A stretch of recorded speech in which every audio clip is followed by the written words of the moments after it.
Friends, இன்னைக்கு chicken Chintamani எப்படி பண்ணுறதுங்கிறது பார்க்கலாம். சிக்கன் ரெசிபிலேயே ரொம்ப ரொம்ப ஈஸியான ரெசிபி இந்த சிக்கன் சிந்தாமணி தாங்க. இதுக்கு நம்ம பெருசாக மசாலா எதுவும் யூஸ் பண்ண போகிறதில்ல. இந்த காஞ்ச மிளகாய் இருக்கு இல்லையா, இந்த காஞ்ச மிளகாயோட உள்ளே இருக்கிற விதையை எடுத்துட்டு வெறும் மேலே இருக்கிற அந்த லேயர் மட்டும்தான் நம்ம போட போகிறோம். வெறும் இந்த ரெட் கலர் இது மட்டும்தான் நம்ம போட போகிறோம். அதுக்கப்புறமா குட்டி குட்டியாக கட் பண்ண சிக்கன் இந்த மாதிரி குட்டி சைஸில் கட் பண்ணிக்கோங்க. அதுக்கப்புறம் வெங்காயம், இஞ்சி பூண்டு பேஸ்ட்டு, அவ்வளோதாங்க.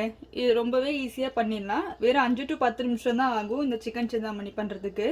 நீங்கள் இந்த வீடியோக்கு போகிறதுக்கு முன்னாடி இன்னும் இந்த சேனல் சப்ஸ்கிரைப் பண்ணலையா, மறக்காமல் சப்ஸ்கிரைப் பண்ணிவிட்டு கூடவே இந்த பெல் ஐக்கானையும் கிளிக் பண்ணிக்கோங்க. சரி வாங்க, இப்போ எப்படி பண்ணுறதுங்கிறது பார்க்கலாம். அடுப்பில் ஒரு பேன் வச்சுக்கலாம்.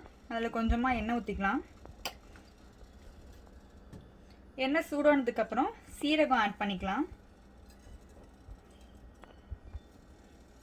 சீரகம் ஸ்மெல் வந்ததுக்கப்புறம் அதுலேயே கருவேப்பிலை ஆட் பண்ணிக்கோங்க. அதுக்கப்புறம் இஞ்சி பூண்டு பேஸ்ட்டு. இந்த இஞ்சி பூண்டு பேஸ்ட்டு எண்ணெயிலே நல்லா ஒரு நிமிஷம் நல்லா ஃப்ரை ஆகட்டும். அதுக்கப்புறம் இந்த ரெட் சில்லி எடுத்து வச்சுருக்கோம் இல்லையா, விதை எடுத்துகிட்டு அதை ஆட் பண்ணிக்கோங்க. அதுக்கப்புறமா வெங்காயத்தை ஆட் பண்ணிக்கலாம். வெங்காயம் நல்லா வணங்குற வரைக்கும் வணக்கி விட்டுட்டே இருங்க.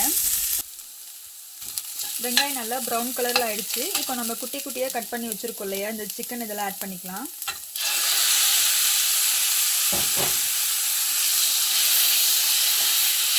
இதையே கொஞ்சமாக மஞ்சத்தூள் போட்டுக்கலாம்.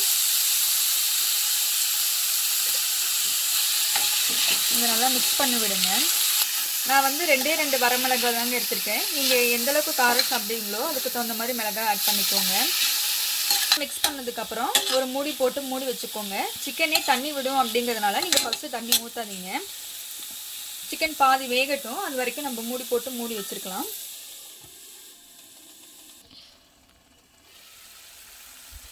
இப்போ பாருங்கள், நம்ம சிக்கனில் தண்ணியே ஊற்றலை, சிக்கன்லேருந்து தண்ணி வருது. ஸோ தண்ணியெல்லாம் நல்லா சுண்டுற வரைக்கும் நீங்கள் அப்பப்போ கலரி விட்டுட்டே இருங்க.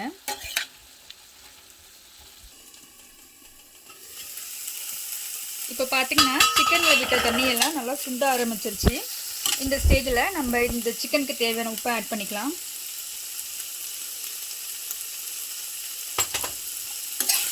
இதை நல்லா மிக்ஸ் பண்ணிவிட்டு இன்னும் ஒரு 2 நிமிஷம் நீங்கள் மூடி போட்டு மூடி வச்சுட்டிங்கன்னா அவ்வளோதாங்க.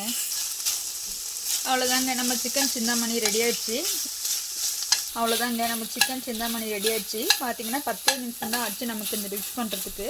நீங்களும் வீட்டில் இந்த டிஷ் ட்ரை பண்ணி பாருங்கள். எப்படி இருந்துச்சுன்னு மறக்காமல் கமெண்ட் பண்ணுங்கள். அப்படியே இந்த வீடியோவை உங்கள் ஃப்ரெண்ட்ஸ்க்கும் ஷேர் பண்ணிக்கோங்க. மறக்காமல் அறுசுவை